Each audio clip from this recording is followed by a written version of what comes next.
බුදුරජාණන් වහන්සේ දේශනා කරනවා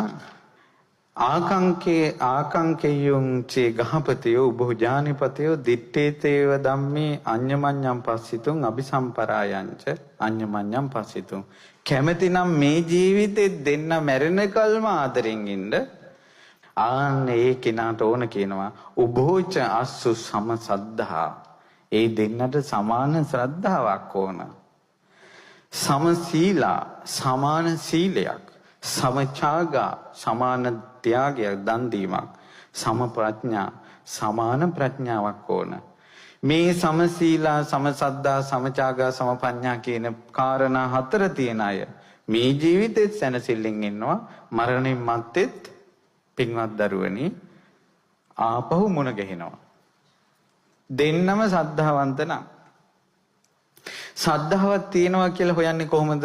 බුදුරජාණන් වහන්සේ වදාලා කාරණා තුනකින් ශ්‍රද්ධාව හොයන්න පුළුවන්. එකක් තමයි සීලවතෝ දස්සන කාමෝ. සිල්වතුන් ගුණවතුන් සංඝයා දකින්න ආසයි. සද්ධම්මං සෝතු මිච්ඡති බණ ආසයි. බණ මතක තියෙන එක වෙනම කාරණාවක් දරුවනේ. බණ අහන්න ආසයි එක වෙනම කාරණාවක්. ධර්මය අහන්න ආසයි. දැන් බලන්න දේශපාලනයෙන් ගත්තොත් ඡන්ද ප්‍රතිඵල අහනවා එකෙකුටවත් මතක නැහැ. ඔය දේශපාලඥයන්ගේ කතා අහනවා මතක නැහැ. නමුත් අහලා දේශපාලන ඔලුගඩියක් හැදෙනවද නැද්ද ඒකට? හැදෙනවා. අමතක වුණත් අහන දේෙන් ඔහුගේ ඔළුව හැදෙනවා. ඒ වගේ තමයි ධර්මයේ අහලා නිතර අහනවා නම් ධර්මයේ අමතක වුණත් ධර්මානුකූල මනසක් හැදෙනවා.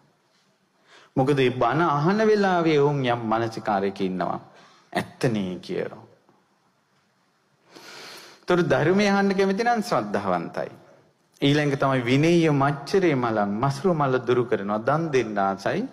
සවේ සද්ධෝති උච්චති ඒ කිනාට ශ්‍රද්ධාවන්තයි. ඉතින් නෝනයි මහත්තයයි දෙන්නම සංඝයා දකින්න කැමති නම් දෙන්නම බණ අහනවා නම් දෙන්නම දන් දෙනවා නම් ඔවුන් සමසද්ධා. කෙනෙක්ගේ දාණයට කෙනෙක්ගේ සීලයට අනුතුරු කරන්නේ නැත්තම් අනිත් එක්කෙනා බාධා කරන්නේ නැත්තම් සමසද්ධා. සමසීලා කියන්නේ දෙන්නම පංචශීලයේ රකින්නවා. දෙන්නම පංචශීල රකින්නවා නම් සමසීලා. සමචාගා කියන්නේ දෙන්නම දන් දෙන්න ආසයි. දන් දෙනවා. දන් දුන්න දෙයක්මයිනේ පින්වතුනි ඉතුරු අපිට.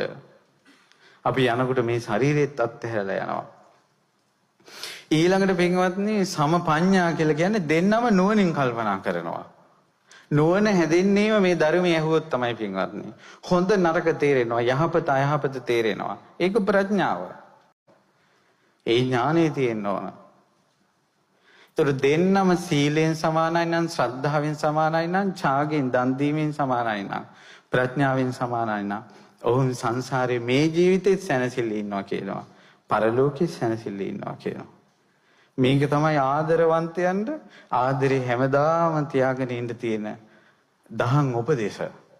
නැත්තම් හදවත් දෙකක් එකතු කරලා ඊතලයේ ගහන එක නෙමෙයි හැමදාම ඉන්නවා කියන්නේ. ඕකට පරාලණයෙන් ගැහුවත් එකට එකතු වෙන්නේ නැහැ. කොරියාවේ තියෙනවා ඉබ්බෝ දානවා. කොල්ල කෙල්ල ගිහිල්ලා ඉබ්බෝ දානවා කෝටි ගාණක් ඉබ්බෝ දෙන්නෙක් එකට කොහේ හරි ප්‍රසිද්ධ තැනක අපි දෙන්නගේ ආදරේ වෙන්න වේවා කියලා. මම ගියේ වගේ තැනක් බලන්න. සමහර ඉබ්බෝ වල එකෙක් කඩාගෙන ගිහිල්ලා. ඉතින් ඒ නිසා ඥානෙ ඇති කරගන්න මේ බුදුරජාණන් වහන්සේගේ ධර්මය අහලා ඒ නිසා විකාරات නතර කරන්න හදවත් ඇඳලා ඒ විකාර නතර කරගන්න සමසීලා සමසද්ධා සමචාගා සමපඤ්ඤා ඒවා තියෙනවා නම් මේ ජීවිතේ සැනසෙල්ලේ පරලෝකයේ සැනසෙල්ලේ හොඳ අම්මා තාත්තා කෙනෙක් දරුවන්ට ලැබෙනවා ඒ දෙමව්පියන් ලැබෙන්නේ පින්වන්ත දරුවෝ දෙමව්පියෝ සනසවන